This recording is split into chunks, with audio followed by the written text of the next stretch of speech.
هتعرف ازاي تطلع عضلات بطن وتخلي شكلها جامد واستاتيك بالشكل ده وفي اسرع وقت ممكن. ودي الطريقه الوحيده اللي قدرت اوصل بيها اكتر من 300 كلاينت من الشكل ده بالشكل ده. فاوعدك هتطلع من الفيديو ده وانت عندك عضلات بطن. دلوقتي شكل جسمك عامل ازاي؟ اللي قدامك ده هو ريفرنس او امثله على نسب الدهون اللي بتبقى موجوده في الجسم. فعند ال 50 ولا 40% الوسط بيكون عريض وصعب جدا انك تشوف عضلات بطنك. عند ال 30 الوسط بيكون ارفع شويه لكن لسه الدهون بتغطي تفاصيل البطن. ال 20 وال 10% دي النسبه اللي هتلاقي فيها عضلات البطن باينه بشكل كويس، بس مش مع الكل، ويمكن تكون منهم وهقول لك ليه، بس سيبني اكمل. وعندك فيما تحت ال 10% ودي النسبه اللي بيوصلوها لعيبه البودي بيلدينج. اللي بيتحكم بقى في نسبه الدهون هو الدايت. بس في 3 غلطات معظم الناس بيعملوها، ولو وصلت لتحت ال 10% مش هيبان لك عضلات بطن. اول غلطه انك فاكر ان عضلات البطن بتتعمل في المطبخ، وده طبعا ما حصلش. طبعا عشان ننزل الدهون لازم دايت، بس دي عضلات زي اي عضلات، يعني ليها تمارين، عدات، مجاميع، مش يومين تتمرنها وشهر لا،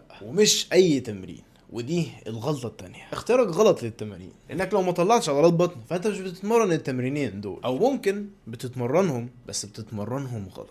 ودي الغلطه الثالثه. فعشان تعمل عضلات بطن انا هقسم لك الفيديو لجزئين، الورك اوتس والدايت، فركز معايا عشان من بعد الفيديو ده هتطلع عضلات بطن.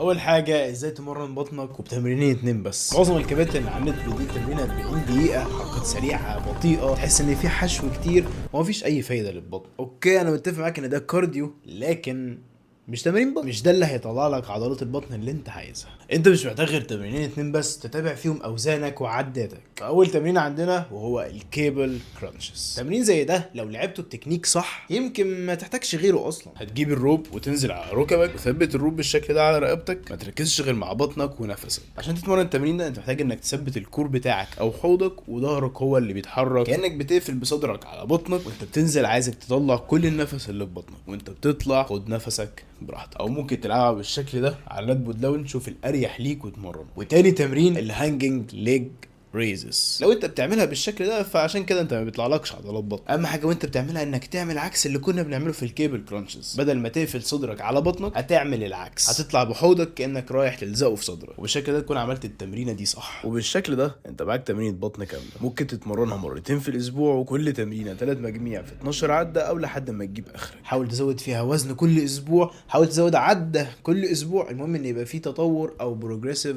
اوفرلود. ونيجي بقى لمعشوق الجماهير، الكارديو. تمارين بطن زائد كارديو هيخلي وسطك ارفع وعضلات بطنك تبان بشكل احسن في وقت اسرع. انا مش طالب منك غير 4 ايام بس في الاسبوع 10000 خطوه تمشيهم، وده تقريبا حوالي نص ساعه مشي على تريد. انا قلت مشي مش جري، لان العرق مش معناه انك بتخس خالص. العرق هو وسيله لتبريد الجسم مش اكتر. اللي بيخليك تخس فعلا هو نفسك وانت بتمشي، فعشان كده قلت لك اهتم بيه وانت بتتمرن تمارين البطن، واهتم بيه وانت بتلعب كارديو. بس حتى لو انت ظابط كل ده ولسه الدهون مغطيه بطنك فعمرها ما هتظهر. وده اللي هيودينا لاسهل نظام ممكن تعمله حالا وانت معايا، وانا مش محتاج منك بقى مقاساتك وطولك والكلام، لا انا مش محتاج منك غير وزنك، وانك تضربه في 22 ل 26. و22 او 26 دي انت بتختارها على حسب جهدك عامل ازاي. ده هيطلع لنا الكالوريز اللي المفروض نمشي عليها. فلو انت وزنك 70 كيلو لو هنضربها في 26 ده معناه انك هتمشي على 1800 كالوري، ده لو انت نشاطك عالي. ونروح بقى للبروتين، وبرضه تجيب وزنك بالكيلو وتضربه في 1.6 ل 2.2. ده هو المدى المثالي للبروتين سواء انت كنت عايز تحافظ او تبني عضلات في فتره الكت.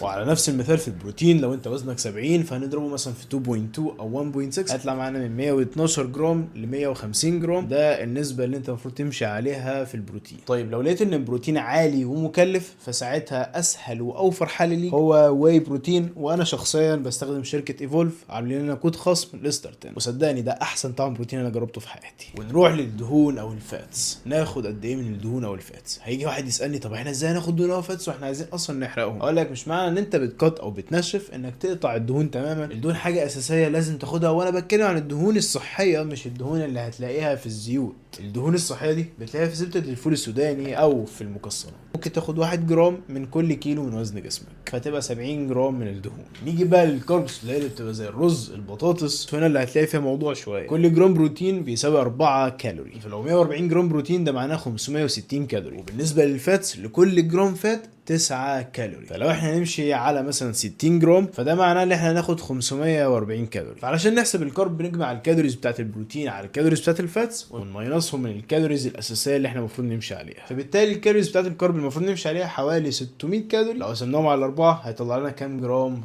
كارب المفروض نمشي عليه. يعني اتمنى ما تكونش الدنيا لخبطت معاك، لان هو سهل جدا وهيفيدك وهيخسسك في وقت سريع. انت ممكن تاكل اي حاجه انت بتحبها طول ما انت في السقف بتاع الكالوريز بتاعك. طول ما انت ماشي على السعرات بتاعتك هتخس، بس دايما خلي الاكل بتاعك صحي، لان ده اسلوب حياه مش مجرد دايت بتمشي عليه. اقطع زيت وسكر لان ده لصحه عقلك قبل اي حاجه. طبعا الخطه دي مش مظبوطه ليك 100%، بس انا اوعدك انك تطلع منها بنتيجه في وقت سريع جدا، لان الموضوع محتاج خطه اكبر من كده بكتير، ولو محتاجينها ممكن نعمل لها فيديو. هو نوز ممكن نصور الفيديو ده في اقرب وقت. فما تنساش تعمل سبسكرايب وقول لي تحت في الكومنتس لو انت محتاج. فبص دلوقتي انت عندك خطه كامله تقدر تمشي عليها سواء من الدايت او التمارين، لكن الحقيقه ان 90% من اللي شافوا الفيديو ده هيقفلوا الفيديو ومش هيطبقوا اللي هم شافوه، والبطن عمرها ما هتظهر لو فضلت مأجل بالشكل ده. فالفرق بينك وبين الصور اللي انت شفتها في اول الفيديو هو ناس فعلا اخدت الخطوه وان هم يبداوا فعلا، ولما قرروا انا كنت معاهم خطوه بخطوه. كل يوم بتابعهم سواء على الواتساب او على الابلكيشن اللي بتتابع للدايت والتمرين بتاعك وتقدر تسجل عليه اوزانك. فانا سهلت الدنيا عليهم، كان عليهم بس ان هم ينفذوا مش اكتر. فلو عايز تبقى من قليلين اللي يوصلوا فعلا للسكس باكس قبل نهايه السنه تقدر تبعت لي على الواتساب الموجود تحت في الديسكربشن، وانا هكون معاك خطوه بخطوه. خلي بالك لان في خصم كبير جدا لاول 50 مكان هيبعت لي من الفيديو ده، فيا اما تبدا دلوقتي وتلحق او تتفرج على ناس سبقوك للهدف اللي انت عايز توصل. وخليك بطل قصتك للاخر. وبس كده، سلام عليكم.